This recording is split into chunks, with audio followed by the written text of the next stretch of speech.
So as people are logging in, I'm just going to go ahead and begin to introduce myself. Welcome again. As I said, I'm Mercy Aiken. I am the Relationships Manager at NEME, or Network of Evangelicals for the Middle East. I am really excited today to be hosting this webinar with two women who I really greatly respect. I've gotten to know both Leah and Leila while living in the Holy Land, or Israel, Palestine, and they have become two speakers that I rely on during the tours that I lead. They're both very impactful. Everyone who I have ever introduced them to just loves them. So it is my pleasure today to introduce them to a wider audience and to elevate their important voices.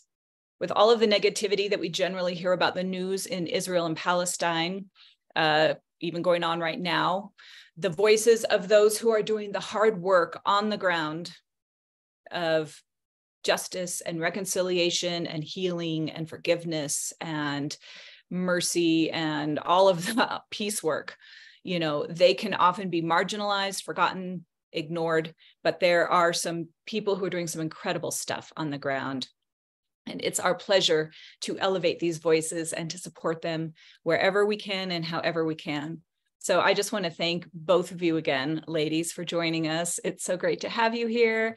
And thanks to our listeners who are either live or those who plan to watch this webinar later. We're grateful that you came. And one more announcement before we get started. I just want to say, if you're new to NEME, if you've never been to one of our webinars before, or if you don't really know much about us, we would love to stay in contact with you. So please go to our website at www.neme.network, and you can sign up for our newsletter and you can stay connected with future events. We're continuing this peace building webinar series all year long. So this is just one in the middle of a year-long series. We also have a retreat in Phoenix coming up in October and lots of other good things.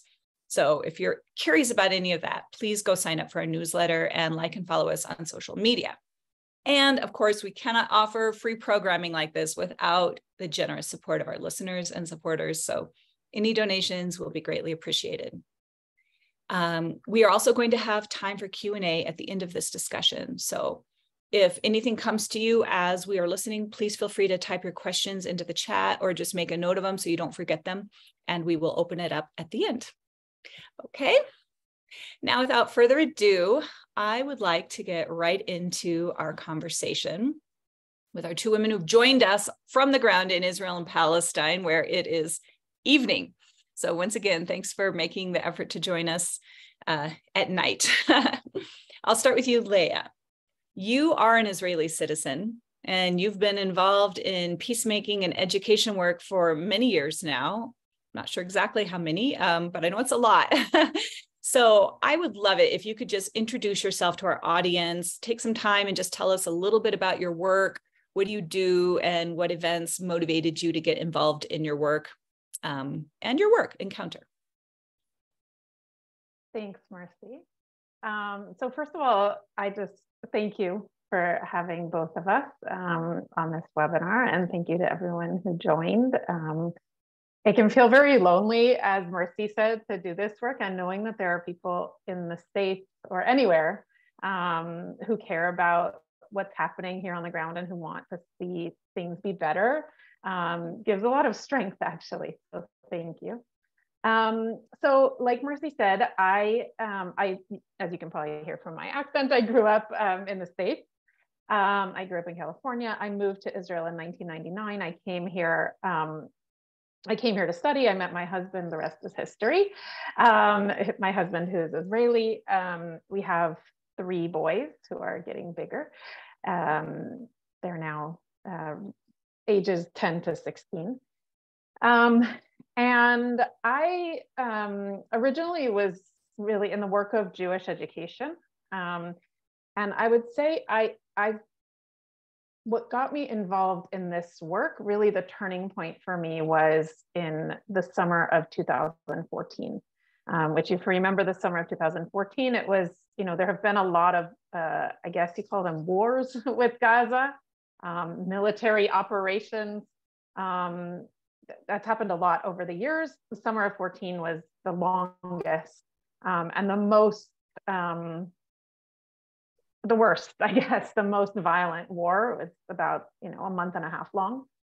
And there were three things that happened or three sort of things that really that war made me think about, that caused me to go into this line of work. The first, we live in Jerusalem. I'm talking to you from Jerusalem today. And during the summer of 2014, during that war, as usual, there were many rockets fired from Gaza into Israel. There was also tremendous bombing of targets in Gaza by the Israeli army. But living in Jerusalem, we're quite far, relatively speaking, from the Gaza border. So there weren't a lot of rockets fired at us. There were only 4 the whole summer. But I remember the moment, the moment that stays in my head, already 9 years now, is the first siren. When the rocket goes off, there's an air raid siren and you have to go to the bomb shelter. And my kids' room, they were all at the time, they were very young. They were ages 2, 5, and 8. And their room is the farthest room from the bomb shelter. It's like at the top end of one end of the apartment. We had to get them downstairs. And, this moment where it was the middle of the night, they were sound asleep. If you can picture kids when they're sleeping, they're like heavy. And my husband and I had to get 3 sleeping children. There were 2 of us and 3 sleeping children. And how do you get 3 sleeping children from their beds, sound asleep, downstairs when there are only 2 of you? We ran down to the bomb shelter, and everything was fine. But that moment sort of, I sat there in the bomb shelter and I was thinking to myself, like, I didn't grow up here. My husband grew up here, but I didn't grow up here. And all 5 of us have American passports. Most people who live in this land, Jews and Palestinians, don't have a choice. Most people who live here don't have another passport. They don't have anywhere else to go. They really don't have another land. I do. And I'm making a choice to raise my children in this environment where we have to carry them to bomb shelters and all sorts of other violence. And it really was this moment where I said, if I am going to keep raising my children here, I have an obligation to do whatever I can. So there won't be another war. The other 2 things that happened that summer, I'll just say, the more I thought about it, and as the war went on, watching my middle child is very, very sensitive. And watching the impact that it had on him, just running to the bomb shelter 4 times that summer, he was traumatized for at least a year. He would, he'd be falling asleep at night and he would say, but mommy, what are we supposed to do if what do I do if I'm at school and the siren goes off? What if I'm on the street? What if we're in the car? It's like, you could see this is 6 months after and it's still happening. And I thought to myself, what about the children who live in Tel Aviv who had 150 sirens that summer? What about the children who live next to Gaza who have it nonstop for decades already, or 2 decades already? The impact on my own Jewish people, that was the first thing. The second thing was, there were 67 Israelis killed that summer. There were 2,000 Palestinians killed in Gaza. And this is not about numbers. Every single life is, there's a saying in Judaism, which I later learned is also in Islam, that every single life is worth an entire world. So it's not about numbers, but it's also important to say the numbers. There were 2,000 people killed in Gaza that summer by my government, my army, the army that represents me, that's doing it in my name. And even if we take the Israeli government's numbers, they said 700 of those people were terrorists. Let's just take that as a given. That means 1,300 people were killed who had nothing. They weren't attacking anyone. They were just trying to live their lives, let alone whether, what we call a terrorist. I don't want to get into that. We killed 1,300 people that we know are innocent. And the idea that, people would say to me, well, what do you expect? They're firing at us. And I said, okay, let's accept that. What are we doing to stop the next round? Yeah. Where is our government what kind of responsibility are we taking so that we won't have to do this again? If you really believe we had to do this, what are we doing to prevent the next round of violence? And the third thing that really terrified me is the racism that I heard from people around me. Even, my sister-in-law's husband, we were at a meal together on Shabbat, the Jewish Sabbath, and he's in the middle of the war. And I understand, like, feelings are running very hot, but he said, next to my children, he said, we have to turn Gaza into a parking lot. And I didn't even know what to say. He said, there's a religious obligation in Judaism. If someone is coming to kill you, you have an obligation to kill them first. If someone's holding a gun to your head, it's your job to protect your own life. And he said that applies to every single person in Gaza, even if they're 2 years old, because they teach them from when they're children to be terrorists. And I said, you cannot talk that way next to my children. But that moment really, and I changed the subject. I didn't know what to do. I'm at his home for the Sabbath meal. Those were really the three things that caused me to decide to go into this line of work. I think there's like 2 more minutes left. I want to. Feel free. I'll say a couple words about what Encounter does. Basically, after that summer, I said, if I'm going to keep living here, and I have a choice to live here, so that choice, that privilege, that ability to leave, and that I'm actively choosing to live here, that creates an obligation for me. I have an obligation to do whatever I can to make the future better here for everyone who lives in this land, every single person, no matter what religion or ethnicity or anything else. The organization that I work for is called Encounter. And I'll just say briefly, what we do is we bring Jewish leaders. Our hope is that we believe that we have a responsibility for our own community. It doesn't mean that Palestinians don't have a responsibility to work for a better future here. I think every single person has a responsibility to work toward a better future. But each of us needs to work in our own communities to try to motivate more people to be involved in this work and to understand more about what's actually happening in the reality. And it's important to me to say, I do think Palestinians have a responsibility, but there's a huge imbalance here. And the people with more power have more responsibility. And that means that we as Jews, who are the only sovereign power, Israel as the Jewish country is the only sovereign power between the river and the sea. And that gives us more responsibility. We believe deeply, my organization Encounter, where I'm the chief education officer, we believe deeply that every Jew, that Jews have a deep historical and religious connection to this land, that we have a right to live here. I believe we have a right to live here. There's tremendous anti-Semitism in the world, and Israel has provided a safe haven. There were 2 millennia where we were powerless in many ways, and that caused tremendous death and destruction. And that Jews deserve power no less or more than any other people in the world. But that power to determine our own future does not give us the right to oppress other people. We have a responsibility to use the power that we have for the good. And so that's what motivates me to do this work. That's what our organization believes, that as Jews, we have a responsibility toward all people, but especially toward people who are subject to Israeli authority. And so the work that we do, basically, and I can talk more about this later, but essentially we take Jewish leaders to the West Bank and East Jerusalem to meet Palestinians, to hear Palestinian stories. Lila has spoken to many of our groups, to see the reality on the ground with their own eyes, because many, many, many Jews, American and Israeli, don't really know. They don't know what the Israeli government is doing and the impact it has on the people who live here, on the real people on the ground.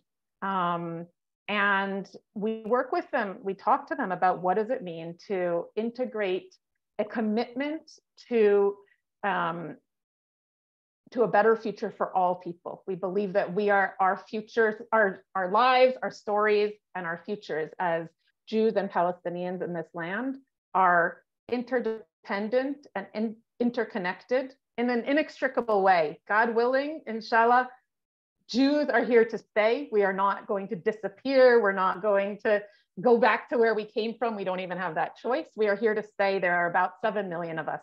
And Palestinians are here to stay.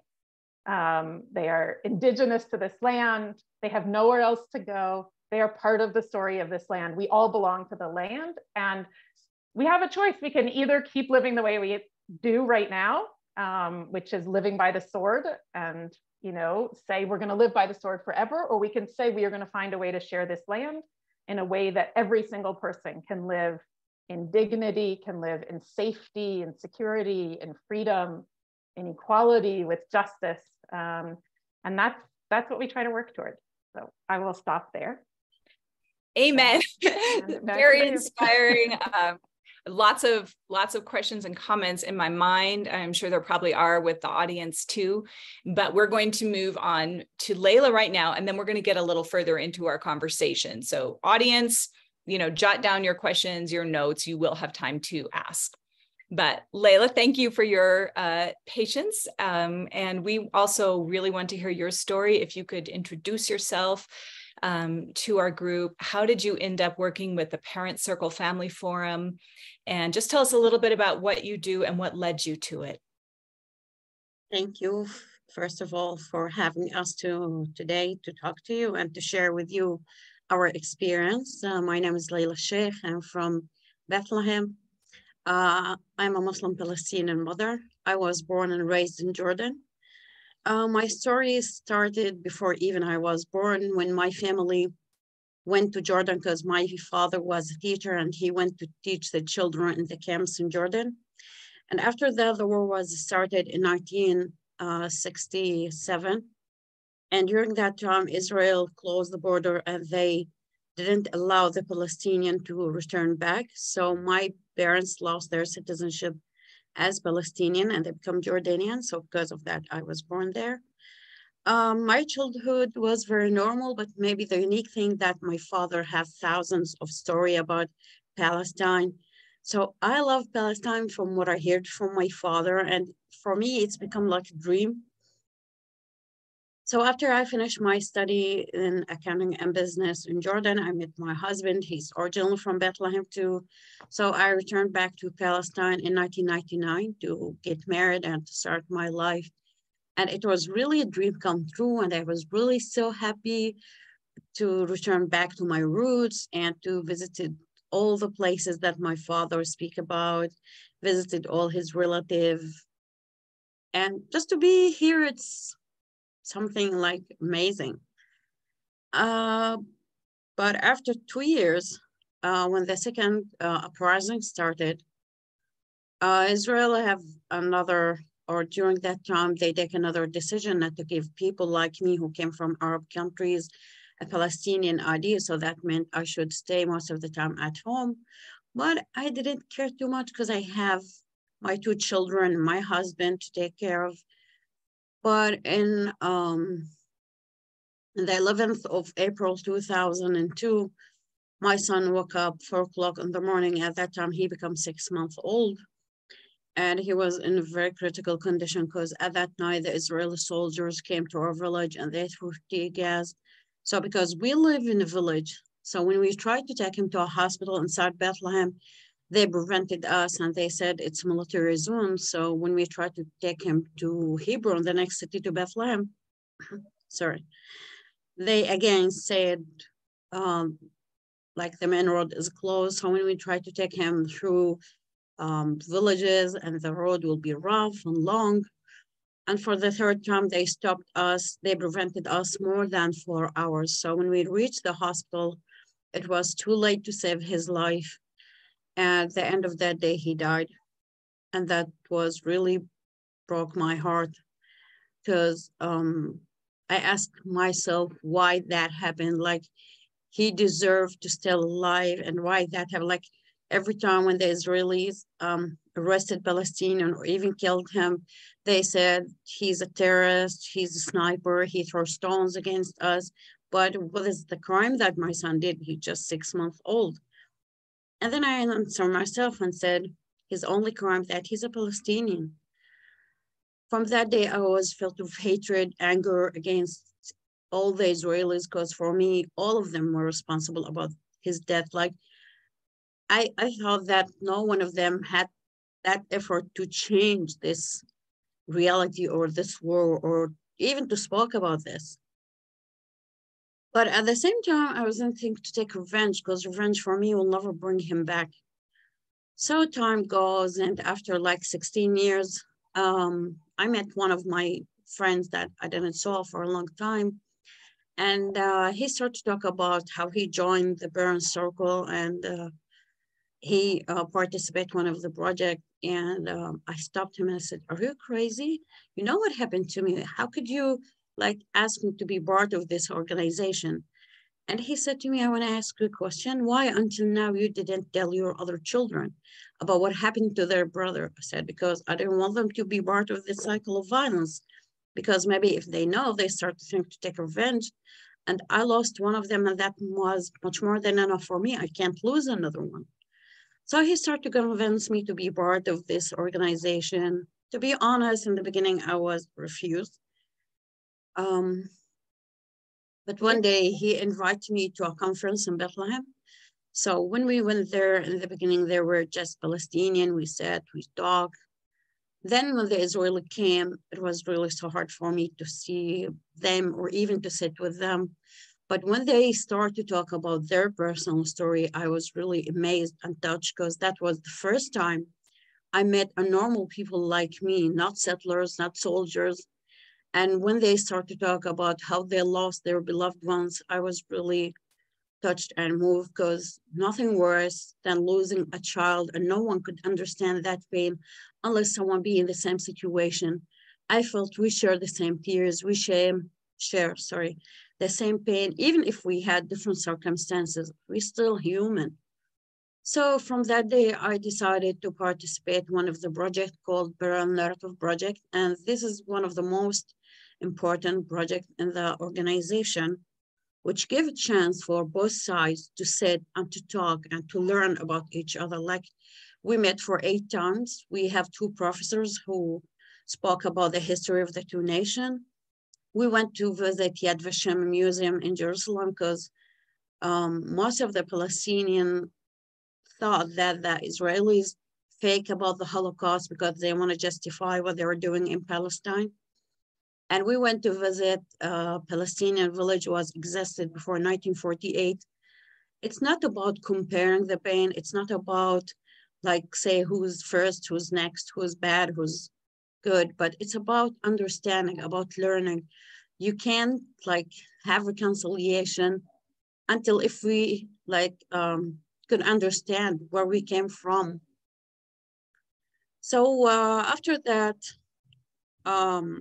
they asked us to speak about something happened during the conflict, affect our lives. So it was the first time I spoke about what happened to my son. And that was so hard for me. It was like to open the wound again after 16 years, bring the memories back, the pain, the anger.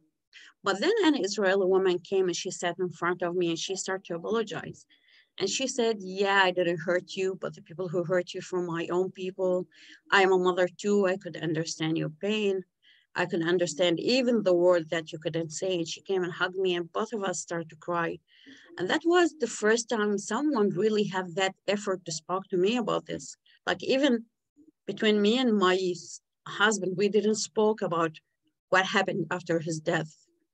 So her word that day was like a light comes and light my heart and my mind to rethink about the situation, about my life. I decided to be a member in the organization, start to give lecture inside Israel and Palestine, and travel around the world to spread the message of peace and reconciliation. And that was so easy, like to talk to people about these lovely words. But there's like a time when you ask yourself, did you really mean every word you said or even everything you did? So 5 months ago in Jerusalem, we have a meeting with other NGOs. And after I spoke about my story, there was an Israeli man who stand up and he started to talk about his personal story. I know him like 3 years ago, but that was the first time I heard his story. And then he mentioned that he served in my area, and he mentioned that he prevented a Palestinian car which have sick Palestinian children from going to a hospital. Then that was the real test. I couldn't breathe. I couldn't cry when I heard that. It was like I'm frozen and there's like storm in my head. What's going on? Like in my whole life, I wasn't think that I will meet one of those soldiers.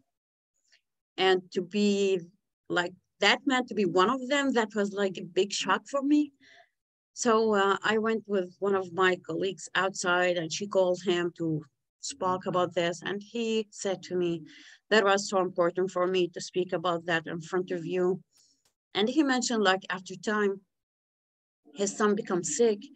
And when he tried to take him to a hospital, the guard stopped him because they asked him many questions about like where he go, what's going on. And then he said, then just I realized what I did to the Palestinian. Then he quit from the army. He was a high officer and he established a new organization called Combatant for Peace with ex-Palestinian fighter. And they start to work on the ground to change this reality. So I looked at him and said, look, this is so hard for me to listen to you. In my whole life, I wasn't expect that. But at the same time, I want to thank you. Like if I know that part of your story was existed and you didn't tell me, I will never forgive you. But because you had that honesty and that courage to speak in front of me, and the most important thing that you didn't ask for forgiveness, because it's not like you broke a glass and you came and said, I'm so sorry, he's my son. So because he didn't even ask for forgiveness, that gave me even a chance to really forgive him. And then I realized this is the reconciliation. This is when really I believe that I meant every word I say and I meant everything I did.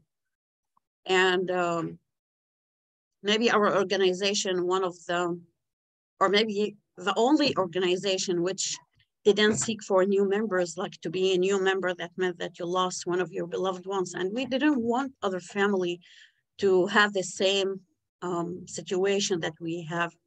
We work in the ground because we want to say it's enough. Like we're waiting like for 75 years from our leaders to change this, but they make our life much more miserable. And we believe that it's now the time for us to stand up and to do something, because not just for us, for our children and our grandchildren, because they deserve to live a better life.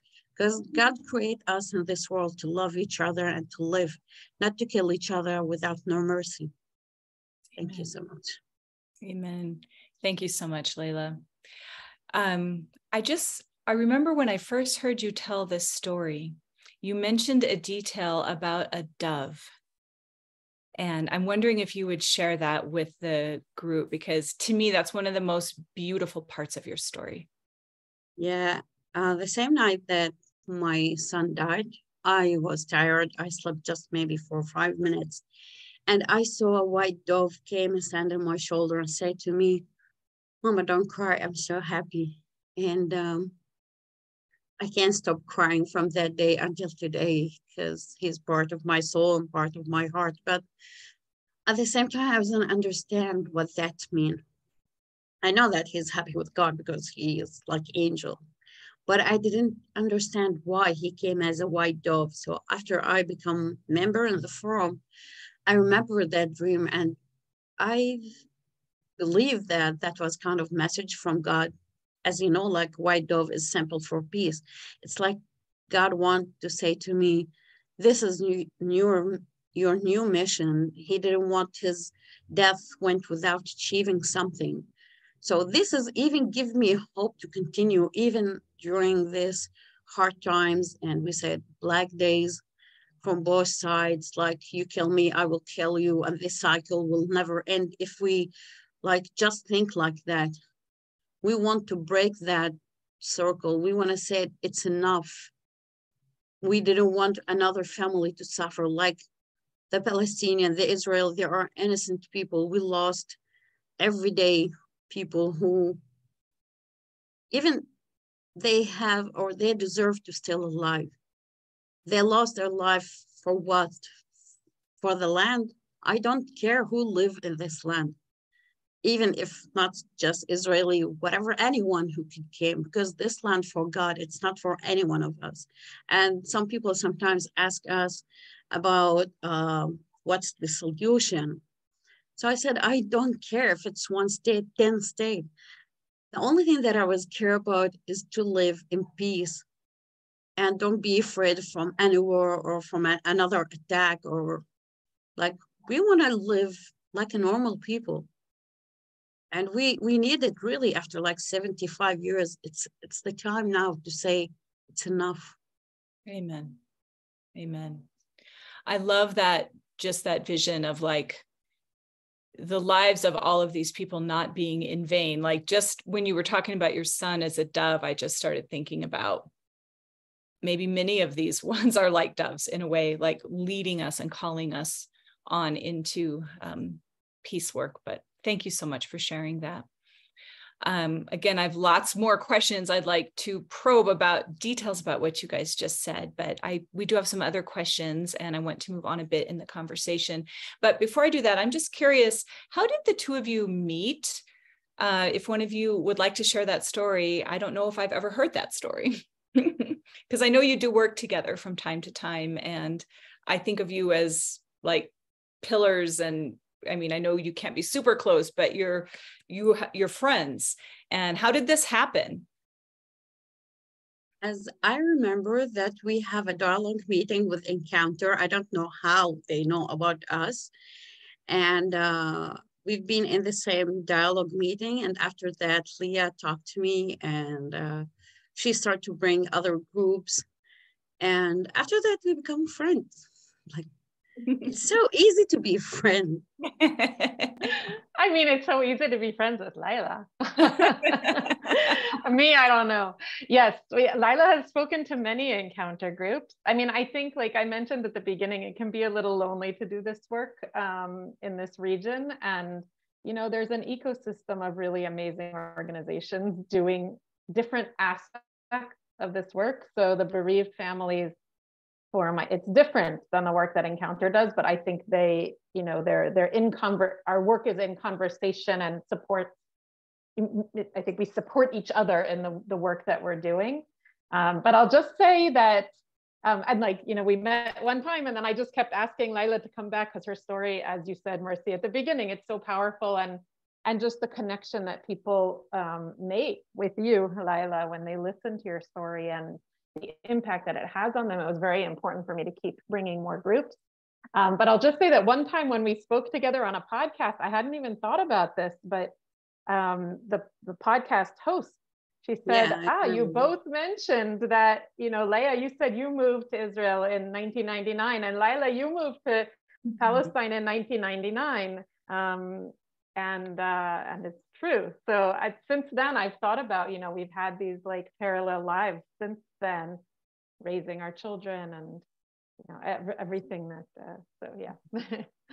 Like, if you heard to the Palestinian or Israeli and heard their story, you could find always there is a common things between them in a strange way. Like, I have another partner, Israeli partner. She's, her name is Dal. And she even married in 1999, and she have 5 children like me. So we have a lot of common things. So sometimes when they start to talk about their story, I said, oh my, this is like my story. This is part like mine. So that gives you even a chance even to realize that we are the same. We are human. We deserve both sides. When I say we, I meant both of us, not just as Palestinian. That's so beautiful. And, you know, that also just kind of makes me think of how I look at like Israelis and Palestinians as, I don't think of you guys so much as like two warring sides. I do think of you like as a whole in a way, just like the people of the land. And I think, you know, for me, like as a foreigner living there, I can go over and meet Israelis, I can go and meet Palestinians, and I see all these similarities myself. I'm like, oh my gosh, like if these people could just meet and hang out, they they're so much more alike than they realize. Like they would be friends.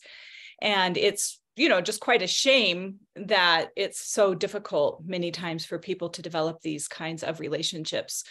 But I do think for us as outsiders, it's very helpful if we can look more at the people of the land just as the people of the land, rather than, these two opposing sides, or even like I'm on this side or that side, but I'm on the side of these people being able to live together in this land peacefully. So just throwing that out there for the audience. Both of you guys, I mean, the work that you do is kind of like outliers work. Like it's not mainstream work in Israeli or Palestinian society. These groups that you mentioned, they're kind of on the edges in a way. Maybe they get a better response like with people in the USA than with locals on the ground as much. So I'm just curious where you have seen like the best responses to your work, what challenges you face, or what has encouraged you the most in this work. And maybe we'll start with you, Leah, then we'll go to you, Layla. Sure. So I mentioned the ecosystem just now, and there are a lot of organizations doing really important work in this field, if we want to call it that, on this issue. The work that Encounter does, it's interesting. We actually very intentionally bring what we often call the unusual suspect, not preaching to the choir sort of thing, because it's true that the at least within, certainly in Israeli society, in Israeli Jewish society, also with American Judaism, it's not, I think the American Jewish community has shifted a lot in the last 10, 15 years on this issue. Encounter started doing our work 18 years ago. And I think we've had an impact on the discourse in American Jewish communities. And in Israel, it's even less. People are doing this less. That said, I will start by saying, we on purpose reach out to people who would define themselves, I would say, as like center to soft right, if that makes sense. Like for many, many, many Jews, whether American or Israeli, their biggest motivating emotion when it comes to the issue of the Israeli-Palestinian reality is fear. People are really afraid.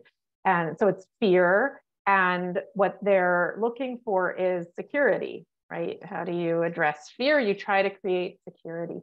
And so many of the people that we bring, the reason for their center to soft right views is that they're very afraid that changing the status quo would mean threatening Jewish security, both the security of Jews who live in this land and the security of Jews around the world, because many Jews around the world, like I said, see Israel as a safe haven. And so if Israel, if we can't keep Israel safe, then what do people do when they're being attacked in France in anti-Semitic attacks? Where would they go, or wherever else, right? So I would say like the first, I think, huge success is that so many people have even come on our program and there is like a huge, almost every single person who has come on our program, they come on the program, and one of the first things they do is they recommend to their colleagues that they come on the program. The people that we work with are people of influence. We're a small organization. And, so we very intentionally said, we're going to work with the leaders, the people who have influence in their communities, because ultimately the change that we're trying to make is changing minds and hearts, right? The way that you create social change, you have to change awareness. You have to change discourse. I mean, once you change awareness, you can start changing the discourse. And then once you can change discourse, awareness and discourse, political change can grow out of that. But if everyone is always afraid, and the only motivating mentality is we need to keep security, and we think that what we're doing now, sending forces into Jenin, for example, is protecting us, if that's the narrative that we trust, then we're just going to stay in the status quo. So I would say the first biggest success is just the fact that so many people have come and spent 4 days meeting Palestinians, hearing their stories, seeing the reality on the ground, seeing what home demolitions look like, what evictions look like, what it looks like to not have a water supply, what the checkpoints look like, what it looks like for people to live without freedom of movement, how Palestinians also don't feel safe and physically safe. And when you're aware of that, and I have to say, there is a wall in this country, and it's been around for about 20 years now, and it means that we don't see. Like, there are so many things that we used to see. Jews used to drive through Bethlehem. We don't do that anymore. And what we don't see, it can't really impact us. So even just the act of seeing. And the other place that I feel like, and the fact that once you see that, like, this is the long game. I don't know if we'll see the real fundamental change that we want to see, if I'll see it in my lifetime. Like, I feel like I have to do, you know, like there's a story in the Talmud about the man who plants, a 70-year-old man planting a tree, and somebody walks by and says, like, what are you doing? Why are you planting a tree? You're never going to enjoy its fruit. And he says, you know, of course, I'm planting for my children, like my grandchildren. That's the work that we're doing. And that is long, slow work, but I see that people are already being impacted, and I see the impact of the people who leave the program. They are personally transformed. The big question is, how do we translate that into leadership and social change? But that's the next step. But I really do think that first step is there. That's so encouraging. It really is. And we hope to do the same work at NEME. So I'm really encouraged by you guys. Leila, what have you seen as the biggest response to your work, or what has encouraged you the most? First of all, as Leah said, we have that wall of cement, but this is not the only wall. There is a wall of hatred, anger, unknowing each other. And this is what we try to do in our project, to give them a chance to sit and to talk. Because a person needs sometimes just 1 minute to change his life forever. I remember the first time when we met Israeli and Palestinian in that project, the Palestinians were in the left side and the Israeli in the right side. And we looked at each other with suspicious, and we didn't know what could happen. But at the end of that day, we've been dancing together, laughing and talking like we know each other from many, many years ago. So that is amazing, like just to give people a chance, just for a few minutes, and that will change them forever. And I believe, or not me, like all the people in our organization believe that reconciliation is so important, because our leaders, when they have word, they will never come and ask Leah or ask me, what's your opinion? And even when they have, or even when they like think it's time for peace, they will never come and ask us. Like when they have Oslo agreement, one day we woke up and they start to talk about peace, and no one was ready to accept that. Like just one day before we kill each other without no mercy, and now you start to talk about peace. That was insane. So we believe the most important thing to have reconciliation, because we are the people who suffered, not the leader. The leader didn't know anything about our life. And this occupation, it's not just affect our life, it's even affect the Israeli life. So both of us suffer from this, and it's time just to stop this. And when we spoke to affirm people like from other countries, is to let them be aware about what's going on here. Because, you know, sometimes people who try to involve themselves in this conflict and they didn't know anything about this, they make it much more worse. Like when Trump tried to change the embassy from Tel Aviv to Jerusalem, he just think that he could do that so easily, but he didn't know that but what he's doing, he make our conflict much more complicated. So we said to the people, please, if you are not part of the solution, don't be part of the problem. Yeah. And even our message, it's not just about the conflict between the Arabs and the Israeli, it's about any kind of conflict. Like even in America, like between black and white, between the Protestant and Catholic in Northern Ireland, between any kind of people who have any kind of conflict, like just to give people a chance to sit and to talk and let them talk honestly. Like in our organization, we didn't agree about everything. We have argument many times, but the most important thing that we respect each other, we understand each other, we could hear to each other, like give us a chance to talk. And this is so important. Yeah.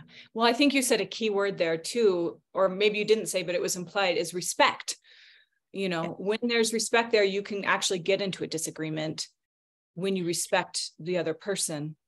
You know, I will tell you a short story.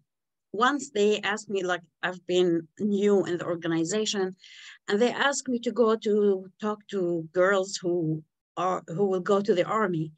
And at that days, the word army was still so hard for me even to listen to. So I was on sleep all the night, and I said to myself, just go there and speak about this and just leave. But when I arrived, they are at the same age of my oldest daughter. So I said, talk to them from that point. So after we spoke about the organization, about our story, and it's time for questions, they have a lot of questions. And there's a girl who said to me, so you didn't want us to go to the army? And I said, oh my God, how could I answer that? And then I said to her, look, I have girls at the same age of you, and I love her much more than anyone in this world. But at the same time, I can't control her life. I could give her advice. If she listened to it, it's good. If not, it's even good, because she will be responsible about her life. And this is what I will do to you too. I could give you advice. So please, if you choose to be in the army, because I know that this is your country and you should serve. And if not, what could happen to you? Please be human. Look to the person in front of you as a human like you. Don't look to his color, don't look to his religion or where he came from. And then she started to cry. And then they follow us and they want to have like other questions. So when I returned back home, I started to think about that. And then I realized they are victims too. Like when you send the children in that age in this crazy situation and give him a gun, he tried to protect himself. It's not like I justify what they're doing, but it's kind of understanding. Like when I look to them sometimes, every day, sometimes we have checkpoint in the entrance of my village. So like today, it was very hot and they wear all that equipment and they stand in the street. And I really felt sorry for them. Like they should be in other places, like traveling or just be in their houses or even have a good time with their friends. Really feel sorry about them. So this is when you start to understand who are the people from the other side, respect them, understand them. Just look to them from a human side. Because if we will think, they kick us from our land and they do that and they attack us, and this will never end. That's beautiful. I mean, I think that's a challenge for people who get involved in this situation, especially if they're coming from a pro-Palestinian advocacy position. And what you just said about seeing the humanity and holding the humanity of the other, if we could all make that our priority who want to be engaged in this conflict, I think we could all help a lot more. I don't want to take too much time on this because I really have some questions I want to ask you guys about. One of you is Jewish, one of you is Muslim, and I want to spend a little bit of time talking about that because most of our audience are Christians, evangelical Christians. But before we get to that, I think we should acknowledge the devastating incursion into Jenin, into the refugee camp in Jenin that just happened over these past few days. And I believe 13 people, I'm not sure how many were killed. I know there was also an Israeli soldier who was killed. There's many, many wounded. It's a devastating situation. And I want us to even just pause and remember the loss of those lives and just open our hearts to the pain and the tragedy of that, because that is ultimately why we're having this discussion, because we don't want to see these things continue to happen. We want everyone to be able to live in the land peacefully, as you have both so beautifully said. So if you could just maybe in a few lines, just help our audience understand, each of you, what do you see as some of the bigger obstacles to peace right now? And how can we as outsiders help? Maybe you can't do that in a few lines, but what's one big obstacle you see, and what's one way maybe that outsiders, people like us and our audience, how can we help? I think, first of all, the most important thing that this new Israeli government, which are really so aggressive, and now it's the time for the army to stand up side by side with settlers when they went to burn a Palestinian village. And this is so hard for us even to say that how could you encourage them and protect them? You should stop them. Yeah. And this is really so hard, even for us to convince other Palestinians to join our organization or even sit with Israel. And they will start to say, how could we sit with them and they burn our village? And I say, as Muslims, we believe in Quran and we believe in scripture. And their scripture said, you can't judge all the people because of mistake of one person. Even for me, before I joined the Burn Circle, I know that script and I believe in it, but I didn't work with it because I felt of hatred and anger. But after that, when I become a member of the forum, I start to realize, oh my God, that's script in my beliefs and I know it, but I didn't work with it. So we spoke to them from that point even. You can't judge all people. There's other people who want to stand up with us, and we can't finish the Israelis and they can't finish us. So we should accept each other and we should live side by side. And I always said that if our leaders, they are intelligent more than this, and they could put their effort together, we will be the most powerful country in the whole world. But the problem that there's a people who have benefit from this conflict, and they didn't want this conflict to be ended, because if it will be end, what they will do. So because of that, they want this conflict to be more and more and have other sides. And so when we talk to people from outside, we, first of all, want them to understand our situation, to learn from us, the people who really suffered, not from the academic, because the academic, they just learn at university and they spoke from another, but to learn and to hear from people who really suffered every day. This is so important, and give them a chance to think what we should do. We said, please don't be pro-Israel, don't pro-Palestine, pro-peace. This is what we need.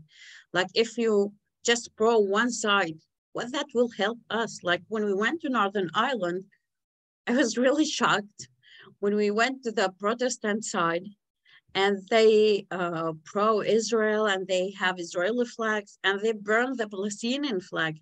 And I said, why you did this? We didn't do this in our land. You take the conflict and take it to your country. How could this help you in your conflict either? So this is so important to let the people understand. And one of the most important thing, we need money to continue our project,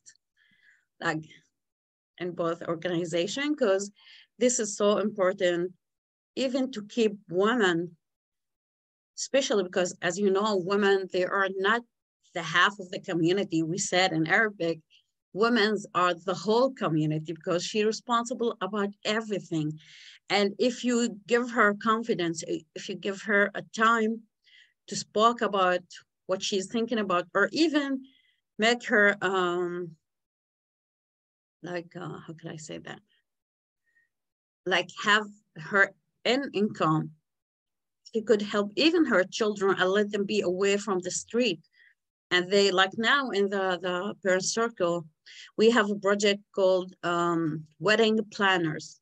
One day, one of our Israeli friends or members, she came and she said to the woman, what did you want to do in your life? Or what's the thing that you like? And some of them, they start to say that I love cooking, I love make sweets or makeup. So we had that thought, if every one of us do the thing that he likes, we could have this project.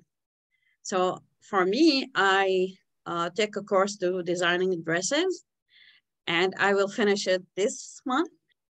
And I went to university to sign to, because I want to go to university for another 4 years to learn much more about designing dresses and all this stuff.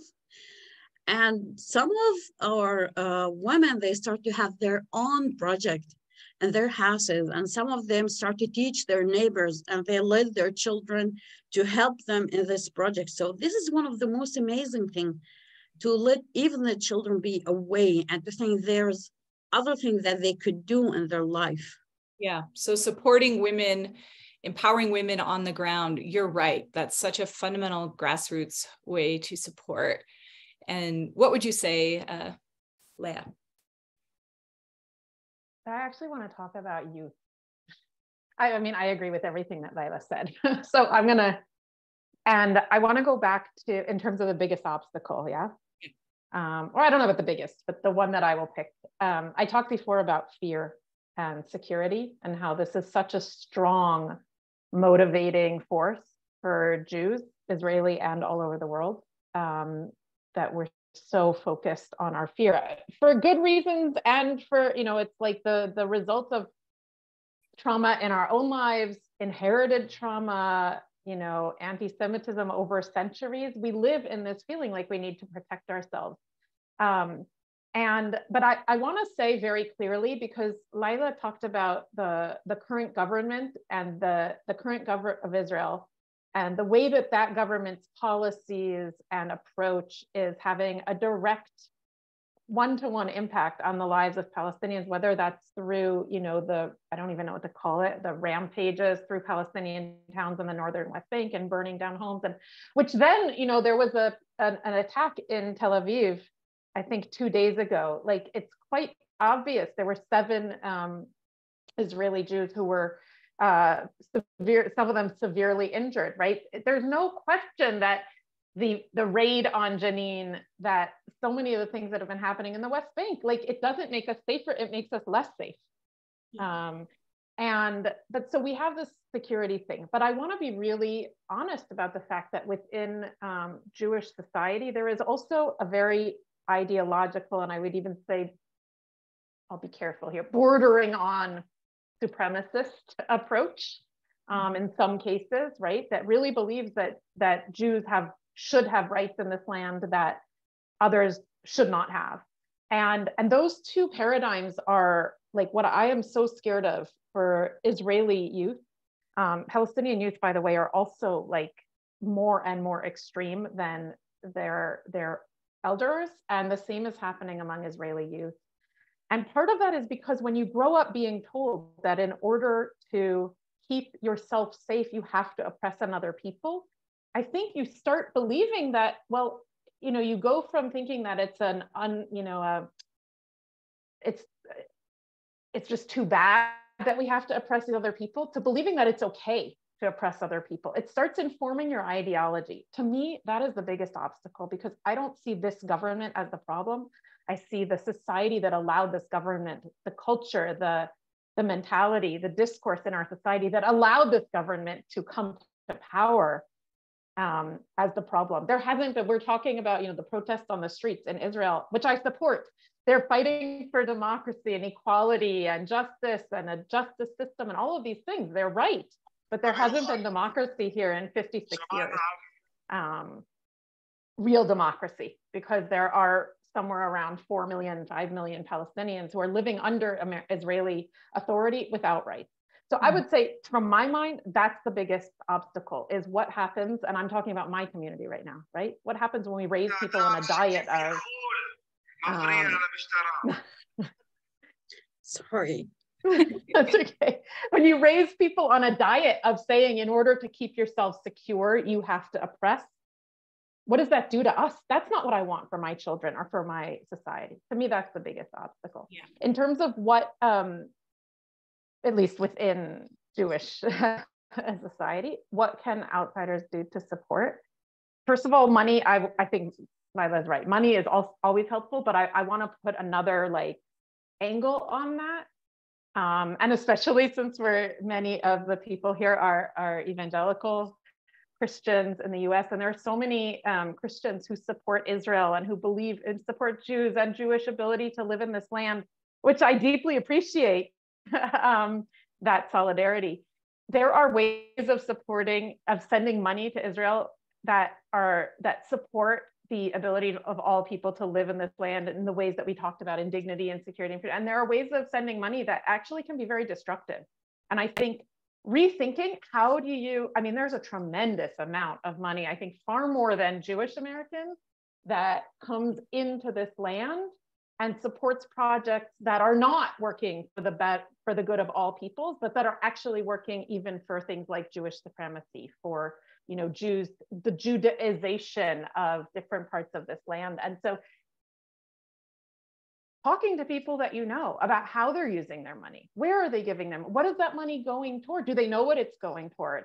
That's one thing that I would say. And also supporting policy, I think. But the biggest thing is like, how do you shift your community's culture to be focused on exactly what Layla said? How do you be in support of all of the inhabitants of this land? Not pro-Israel, which means I don't care about Palestinians, or pro-Palestinian, which means I'm anti-Zionist, but actually supporting all of the peoples of this land. Because to be quite honest, until Palestinians live in safety and security, my kids and I are not going to be safe. And until Palestinians have freedom and can live in dignity, my kids are not going to be safe. And the same is true for us. Until we are able to live in security, Palestinians are not going to be free. So our faiths really are very tied together. And if you want to support either Palestinians or Jews in this land, you have to support us all. There really is no other option. Yeah. That's one thing that I've been saying to people now, like, even if your only motivation is you care for just this one group, whatever it may be, you have to reach across the aisle and help the other group feel secure or safe, or be secure or safe, or whatever. Like, it's non-negotiable. It's not an either or here. Yeah, that's excellent. Thank you so much for addressing that towards American Christians, because that was a question actually that I wanted to ask a bit later, and we're getting quite short on time. So maybe I'll just close with a question. I mean, both of you have such very big hearts. I mean, both of you seem very spiritually mature, maybe is a term. I'm not sure what the best term would be, but you are tapped into some beautiful ways of being and living that are exemplary. And so I'm just curious, and I think our audience might be too, how your faith, like how your Judaism and how your Islam has informed and helped shape you in the way that you approach, because I think it'd be very good for our audience to hear something very positive about how your Jewish faith and how your Muslim faith causes you to work for peace. Let's break down a few more stereotypes here. And again, we'll have to keep it short, but if you could just say a few sentences on that. So in Islam, there's many scripts that you can't kill innocent people, like you can't kill children, you can't kill women or even older people. Like if you want to attack, just attack soldiers or the one who attack you. Don't go and attack innocent people. And speak about forgiveness and how much this is so important to our life. Like sometimes you didn't wait those people to come and say sorry for you, or even just speak about what happened. Just you could forgive them before even that happened. And that's so important for you. Just, how could I say that? Like, I will forgive, not because of those people who hurt me, but even for myself. Because when you have that hatred and anger, that will eat you alive from inside. And if you, like, when I have that step and decided to forgive those people, even before I met that man that I told you about, that make me or give me a feeling that I'm a free person. And there's many scriptures said about that. And the problem sometimes, it's not in our religion. The problem with people who try to explain the script in their vision or their view. And they take a scripture and they start to say, no, God didn't mean that. God meant that. So who tells you that? Like, you can't like justify just because you want to do something. Like when Hamas try to justify what they are doing, they are not just even against the Israeli, they sometimes attack the Palestinian. And they try to say, God said that. God didn't say that. This is what you want to do. And you think this is the religion say that. No, this is not true. But they want to say to other people or to convince other people, this is the right thing. I think some of the Israelis do the same. It's not about religion, it's about the people and how they act with their religion. That's right. And Christians do the same too, I will add. As you I guys know, it's every word is a human thing. Yeah. Okay, thank you, Layla. And Leah?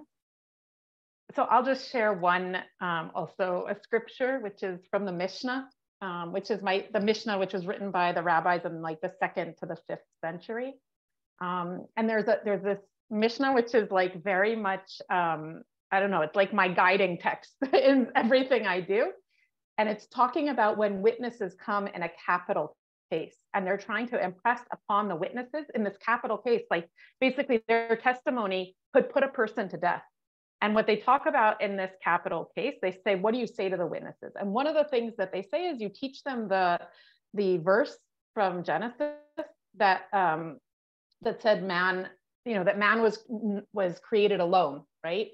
Only one person, Adam, was created alone, right? God didn't like create people. God created Adam. And it says, why was man or humans created alone? And there are 2 reasons that it gives that I think that like inspire me pretty much every day in my work. The first one is the one that I said before about they actually use that verse to teach that when you kill one person, you kill an entire world. And when you save one person's life, you save an entire world. Like, what is that teaching? Because, right, that person, Adam, was the entire world until Eve was created. And to me, that teaches the infinite value of every human life. That's what we're saying when we say saving one human life is worth the entire world. It means like, no matter how little we're doing, if we've saved one life, we've saved an entire world. And how much more so if we save more? And the other thing it says, another reason it gives for why human beings were created as one person, they say so that no person can say to another, my father is greater than your father. And to me, that line sums up everything in this land, because ultimately we all have the same parent. We all come from the same place. I can't tell you I'm better than you. I deserve more than you. I should have more rights than you, because ultimately we come from the same person. We are all in that sense equal. And that, to me, I know that's not exactly what you asked, but that text to me, the only last thing I will say is when I think about Jewish history, there were 2 sovereign Jewish states in this land before, in the first temple period and the second temple period, and they each lasted about 70 years. And then there was an exile. And this is our 3rd chance. And we're now at 75 years, like Lila said. And we have the chance to either tear ourselves apart or to actually make this be the one where we live the way that we ought to live. And that is very much in my mind these days. That's beautiful. By the way, sorry, but there's a script in Quran said the same thing. If you like save one soul, it's like you save the whole people around the world. And if you kill one person, it's like you kill the whole people around the world. I love that. It makes me think of this saying. I remember talking to a pastor one time and he said, what do you see when you see an acorn? And I said, a tree. And he went, I see a forest. Wow. Okay. It's the same, because it's all the descendants. It's so many things that you don't know from that one life that are lost. All right, we need to wind down now. I saw someone asked a question about Combatants for Peace. Hi, Robin. And if you guys think it's a good organization, and I think, Robin, you might have come in a bit late, but that organization was already mentioned as part of the ecosystem of like affiliated organizations that work together and respect each other. So yes, Combatants for Peace is definitely one of those organizations that would be like a thumbs up from us here, at least, if I may speak for the two of you. And the ceremony that you mentioned in the chat about the Memorial Day ceremony, Lila has actually spoken a couple years ago at that ceremony, which is run together with Bereaved Families Forum. So. Yeah, we as Parent Circle and Combatant for Peace, we do this ceremony every year. And this is one of the most amazing things. It's kind of message for all the people around the world. If we are the people who have all the chances to kill each other without no mercy, could stand side by side and put our effort to change this, anything could be possible. And I was one of the speakers 2 years ago. Yes. Yes. Robin, who posed that question, she and I were together we went to the ceremony in Beit Jala a few months ago when it was had, and I found it very, very inspiring. Gosh, more questions. We have speakers from them speak on encounter programs frequently. Yeah, we should get some of those guys to do a webinar with us. Is there a list of pro-Israeli organizations that are known to receive money from U.S. Christians that are destructive for peace? Yes, we at NEME can compile that. I mean, if there's any you guys want to say, I don't know, but yes, there certainly are. They're very strong, like pro-Christian Zionist, pro-settlement type of movements. Yeah, so that's great. That would be a good resource. You will be able to access the whole thing later. We're going to have it up online.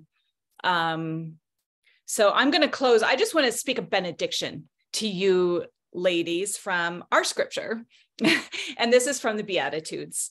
And I'm not going to read the whole thing, but as you were talking, I was thinking, this is how I want to close this. So, blessed and comforted by inner peace and God's love are those who are persecuted for doing what is morally right, for theirs is the kingdom of heaven now and forever. And the one right above that, where is the one actually? Okay, blessed, spiritually calm with life, joy, and God's favor are the makers and maintainers of peace, for they will express God's character and they will be called the daughters of God. So thank you so much for what you're doing. We really appreciated you coming today. I know this is going to be a very valuable resource for those who come in and watch this webinar later. Thank you so much. Yes, and we have here the webinar will be on the NEME website and our YouTube channel. So thank you guys both. Thank you. Yes, and thank you to our audience. You have a good day. Yeah.